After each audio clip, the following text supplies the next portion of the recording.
what are we up to today? Well, we're doing some more stuff with a 6-wheel drive ambulance, but this video will be slightly different. So, as you may know from previous videos, I bought an ex-military ambulance, and it's 6-wheel drive, and it's a Land Rover. So, ignore the background hints of my apprentice.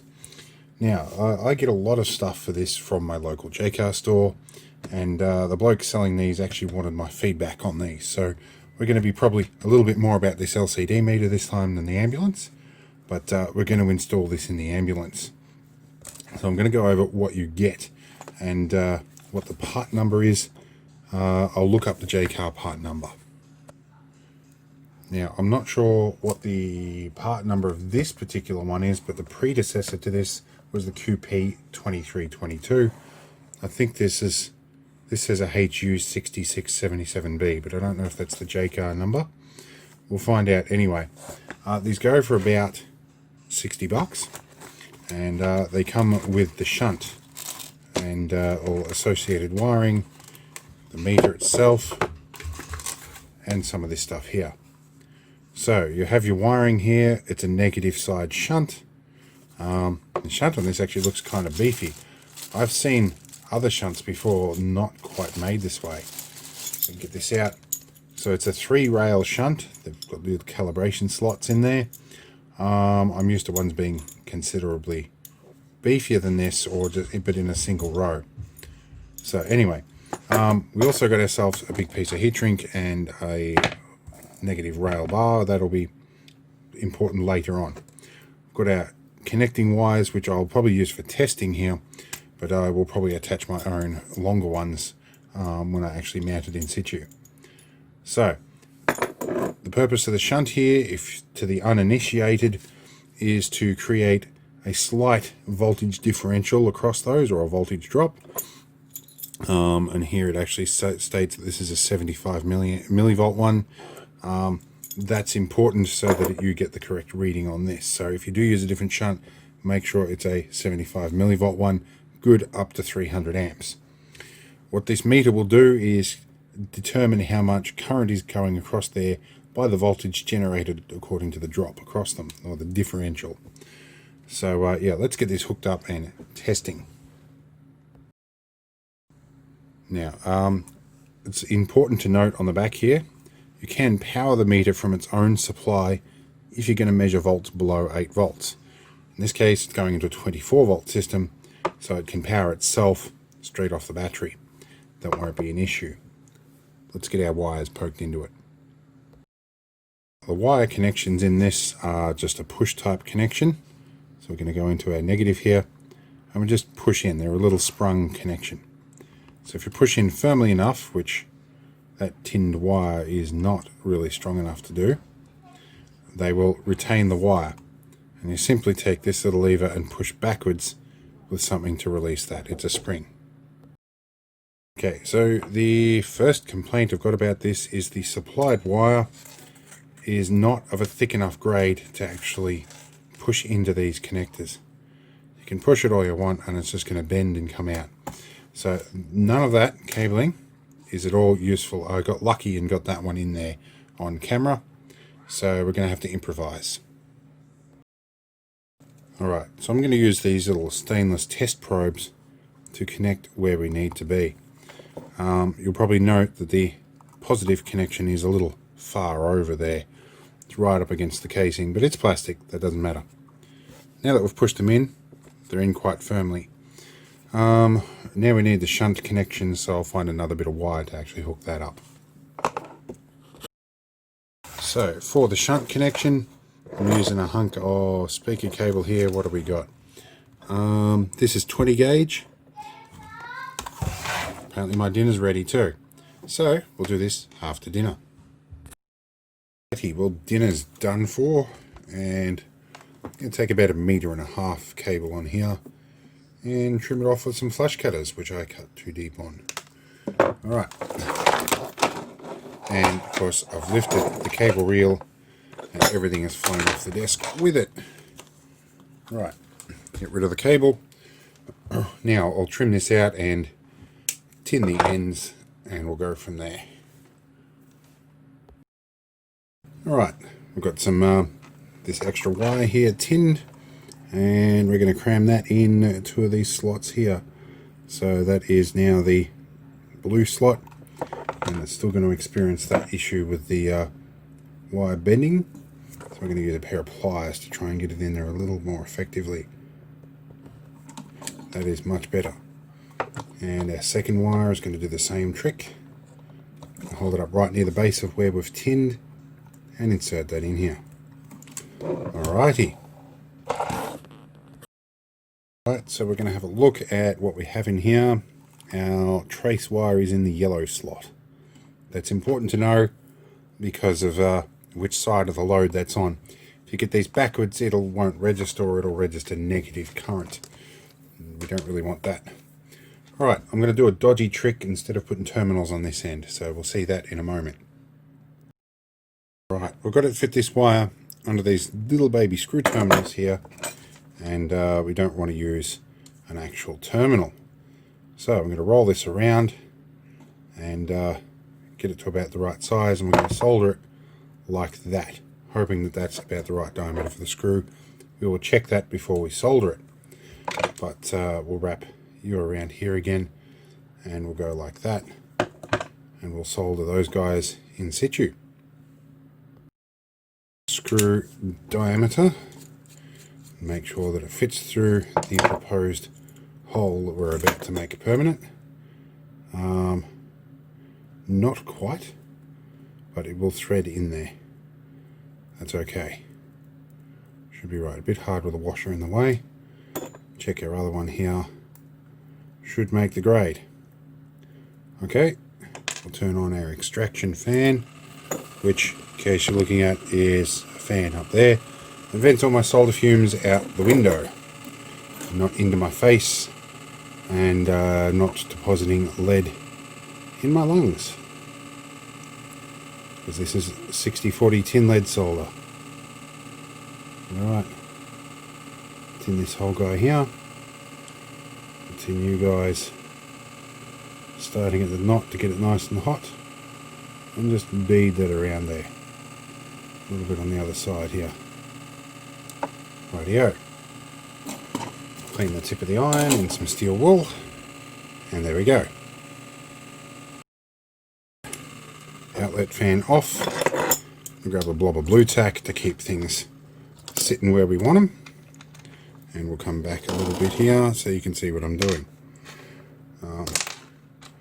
Hand sanitizer and multiple sclerosis have negatively affected my ability to grip and grasp things. So I just dropped that other screw on the floor.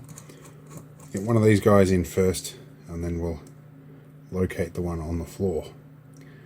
And of course, because of added solder, the diameter has increased a bit, so we will have to thread this one through, and it might not actually go through. So we'll be back in a minute when I figure that out.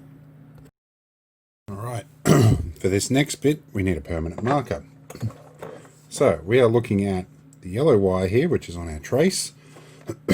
I have to say, it's really nice having this on the back of the unit, and it looks like the yellow wire is on the load side of the shunt. So we're going to mark that with the trace wire with an L. So this is going to be our load side, and this is going to be our battery side. Bit of a malformed B, but I get the idea. So when I go to hook this up, I know that this side has got to go to the battery. This side's got to go to the battery. This goes to whatever I'm loading it with. Now, I'm planning on connecting the existing battery terminals to this end, because that's where the load will be, and this is going to go back to the battery. So that's what my little extender cable's for. That's going to go on here. I'm going to do that up with a socket and a shifter, but we're going to do it up with a pair of pliers for now, so we can test everything on the bench, and you can watch me fumble with my tools, because of, you know what, I'm just going to blame yet again the hand sanitizer. Okay, so that's pretty much our setup. I'm going to power 12 volts from my little test unit up the side here, so via this little two-prong banana plug. So let's get this thing fired up, and we'll find a load and a bunch of clip leads, and we'll clear the desk up so things look a bit more simple. Okay, so for this bit, we've changed our camera angle and we've moved up a little closer so that you can see what's going on this display. So what's going on behind here? So this black thing here goes up, all the way up to the negative terminal, which is also connected where this black wire is. They're both negative to the battery supply. The shunt has gone through to this black wire here. Positive from the battery is going to this H1 globe that I removed from the ambulance, from one of the side searchlights. And that's really it. The two wires from here go to the shunt. So let's hook this up and see what happens. Alright, we've already warmed it up a little bit, but let's just cover this up a bit. So we are pulling 6.36 watt, 540 milliamp, only half an amp at 12 volts. Now that's not surprising considering this is a 24 volt H1 globe. So we would expect probably considerably more at 24 volts. It's showing 21.8 ohms of external resistance. That's nice. It's not showing any energy, but that's not too bad. So I would expect that that's actually pulling a little bit more. I have a different shunt on my desk. Let's hook this up, see what my desk shunt says. So my desk shunt is saying 0.8 amps for everything. If we turn off my overhead lights, which pull about probably a half amp, we're showing that is a little bit different.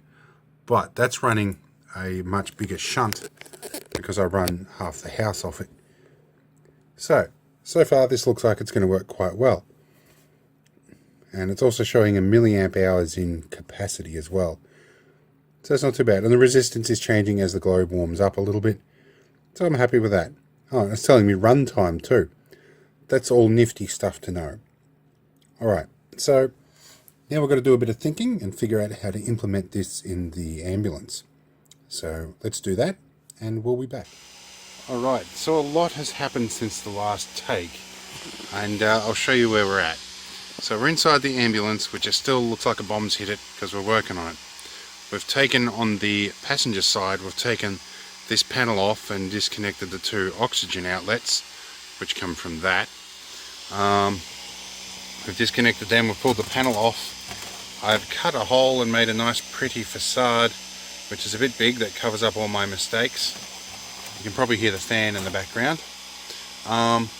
Now I've put these guys in. One thing I forgot to mention in the last one is if you do depress these all the way in, then insert the wire and let them go, you can use the supplied wires. Now I have my wire to my shunt here, which is hooked up, and I have the battery side, which is not hooked up yet. Now I did have grand plans of running down this gap and popping out under here, but the way the moulding's made means that I would have to go through the external and back in again. I'm not willing to do that. I've looked at lots of other things. I've made some exploratory holes behind this. The neatest solution I came up with was to pop out here and go back in here, and I'll put something nice and pretty over that at some point and get some white epoxy resin and fill the holes, and it'll look nice by the time we're done. But crucially, I can have this up there so I can see everything that's going on.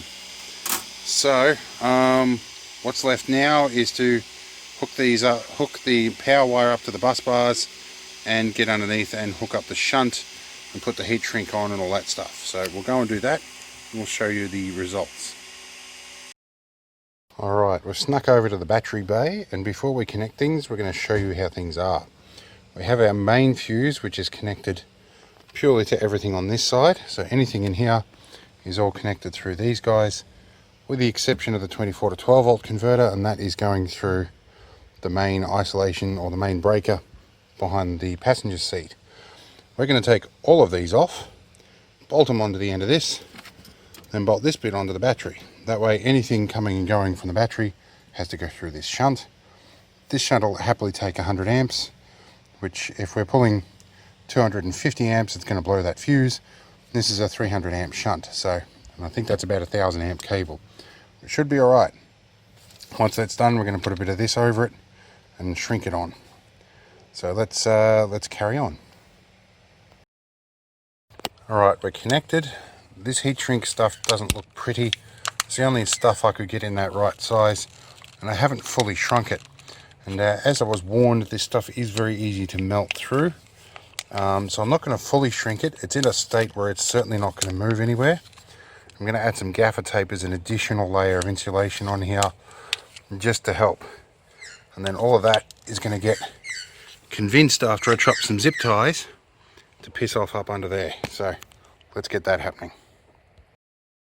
Alright, so this is what we ended up with, and it doesn't look pretty. It looks like a bit of a backyard job. Well, it kind of is. We relocated our fuse over here a little bit. We stuck it down there. This turned out to be the easier way to go about it. And we've got our negative wire very firmly on there, and our shunt is accessible and will be protected underneath the cover here. And all the wires come out that slot nicely. So that actually worked out to be a better option than having it float around hanging out under here. So I'm happy with that. And there's enough cable left over that there's plenty of room for the shunt cable to work. Alright, so all we need to do now to test things is to hook this wire up to the two rails here and see if we can see anything on the meter. Alright, we've got things wired up. Now this is my shunt wire, which is about 3 inches too short. We will work on that later. I can always pull a bit through. But anyway, this is our power wire. We're hooked up to, I've trimmed the wires to length, we're hooked up to the bus bars. Let's go inside and see if it's registering anything. Alright, we're on the wall. We've got one screw in for the moment. We won't peel the layer off, the sticky layer off just yet, because I've still got some dangerous things to do near it. It's a bit difficult to film here, but we're 26.3 volts on this. We're pulling 60 milliamps. Not sure if I believe that, but 418 ohms. That's right, I've changed everything to LEDs. So 1.6 watts. Let's turn on everything and see what happens. Alright, so I've turned on all the LEDs and the 2 scan lights on the side and the cooling fan and the inverter. We're only drawing about 7 watts. Let's plug in something into the inverter and see what happens. Alright, now we have our 12 volt fan, our mains voltage fan over behind me there. All the lights, everything running at max. And we're pulling 12.5 watts. So we're doing alright. And it is now windy in here.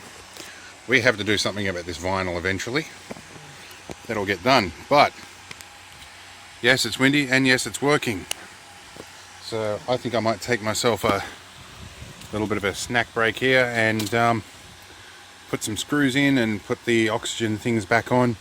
At some point I'll pull that panel off and I'll take those oxygen lines or oxygen fittings off and replace them with a useful thing like a socket or something like that, so we can plug things straight in there.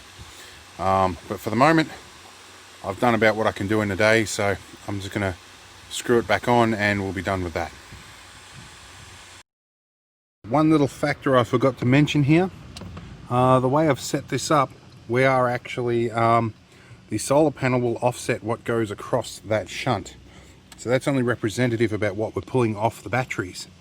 So the solar panels are still contributing 3.5 amps at 24 volts before everything gets its pick at it. So we're only pulling probably about 4 amps off the batteries, or 4 amps all up, and only about ½ amps coming off the battery. Everything else is being offset by the solar. And that was done so that we can use our solar rather than charge our batteries primarily, so that we can preserve the life of the batteries a little bit. But anyway, let's get this thing screwed back to the wall. And now the time has come to peel the sticky cover off. And I dropped it again. And now I can't get it off. Alright, hang on. Alright, good old Victorinox to the rescue. That might get a little bit better here. We'll peel all that off. Alright, we are using 60 milliamps above our battery because the sun's come out. See what happens when we go into the negative by turning the inverter off. Right, So not much. I don't think the inverter's actually using a lot. We'll turn the inverter back on. Oh, that upset it a little bit while it recalculates. I think it calculates in the negative as well and shows it as a positive value here. Anyway, it's having a bit of a think about stuff at the moment. I'll just let it go. Anyway, hope it's been fun. I cleaned up all these so they look good.